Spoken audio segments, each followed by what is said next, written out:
Welcome to the YouTube channel of Gyan Buddha global school. आज हम लोग एक क्वेश्चन के साथ आए हैं, नोमेनक्लेचर ऑफ हैलो अल्केन, जो कि बहुत इंपॉर्टेंट क्वेश्चन है।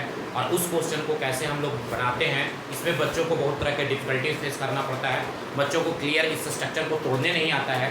तो हम लोग आज एक नए क्वेश्चन के साथ आए हैं और उस क्वेश्चन को हम लोग अब सोल्व करेंगे। तो ध्यान देना है बच्चों, यहाँ पे आपके पास इस क्वेश्चन में सबसे पहले सेलेक्ट करना होता है कार्बन कहाँ कहाँ होता है। तो जहाँ जहाँ एंड से आपके पास ब्रांच निकला हुआ है वहाँ एंड पे आपके पास क्या होता है, कार्बन होता है। तो अब ध्यान से देखो, यहाँ भी एक कार्बन है, यहाँ भी एक कार्बन है और यहाँ भी एक कार्बन है। अब इस स्ट्रक्चर को सबसे पहले हमको क्या करना है बच्चों, ब्रेक करना है। ब्रेक कैसे करेंगे, ध्यान से देखिएगा।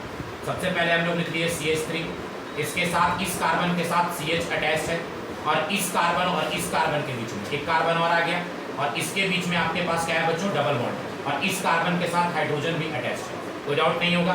अब यहाँ पे देखिए एंड पे एक और कार्बन, तो इस कार्बन और इस कार्बन के बीच में सिंगल बॉन्ड है, इसके साथ आपका H अटैच है और इसी कार्बन के साथ एक नीचे CH3 अटैच है और इसी कार्बन के बगल में Br अटैच है। हम लोग इसका सबसे पहले क्या किए बच्चों, स्ट्रक्चर को ब्रेक कर दिए।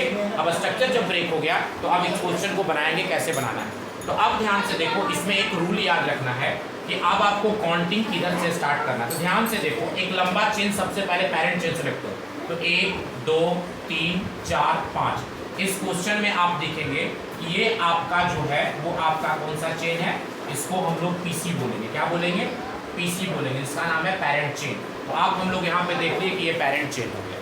तो अब देखते हैं कि आपके पास डबल बॉन्ड भी है और यहाँ पे एक फंक्शनल ग्रुप भी प्रेजेंट है, जिसको हम लोग क्या बोलते हैं, X ग्रुप। क्या है ये, X ग्रुप एक फंक्शनल ग्रुप के तौर पे यहाँ पे प्रेजेंट है। तो अब हम लोग बच्चों क्या करेंगे, इसको ध्यान से देखना है। अब एक रूल याद रखना है बच्चों कि अगर डबल बॉन्ड का पोजीशंस और फंक्शनल ग्रुप का पोजीशंस दोनों अगर सेम पे आ रहे हैं काउंटिंग करने के बाद, आइदर फ्रॉम लेफ्ट साइड और राइट साइड दोनों सेम पोजीशंस पे आते हैं, तो उस कंडीशंस में बच्चों हम लोग प्रायोरिटी डबल बॉन्ड को देते हैं। तो यहाँ पे 1 2 3 4 5, ये 5 आपका हो गया। तो अब हम लोग ध्यान से यहाँ पे देखेंगे क्या कि आपके पास सबसे पहले ये डबल बॉन्ड की प्रायोरिटी देंगे और ये इसके बाद इस फंक्शनल ग्रुप को देंगे। तो अब हम लोग यहाँ पे इसका नाम लिखेंगे, तो क्या हो जाएगा, 4 ब्रोमो। अब ध्यान से देखना, 1 2 3 4 5, 4 ब्रोमो पेंच। डबल बॉन्ड का पोजीशन 2 ENE। ये आपका इसका आंसर है, समझ गया ना। तो अब इसी तरीके के क्वेश्चंस के लिए हमारे साथ जुड़े रहने के लिए ज्ञान बुद्धा ग्लोबल स्कूल का यूट्यूब चैनल को सब्सक्राइब कीजिए, शेयर कीजिए, ताकि इस तरीके का क्वेश्चन और हम लोग कर सकें। Thank you.